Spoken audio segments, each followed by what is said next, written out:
ទេវតាឆ្នាំថ្មីព្រះនាងកុរកៈទេវីដែលជាបុត្រីទី2នៃកបិលមហាព្រហ្មទ្រង់យាងមកគ្រប់គ្រងចម្ពោះទ្វីបចំនៅថ្ងៃច័ន្ទ2រោចខែចែកត្រូវនៅថ្ងៃទី14ខែមេសាគ្រិស្តសករាជ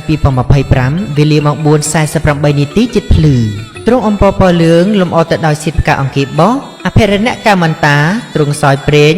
ប្រហោះស្ដាំទ្រង់ប្រខ័ណ្ឌប្រហោះឆ្វេងទ្រង់ឈើច្រត់ផ្ទុំបិទភ្នែកព្រះនេត្រនៅលើសត្វខ្លាដែលជាសត្វពិហនៈសូមស្វាគមន៍ទេវតាឆ្នាំថ្មី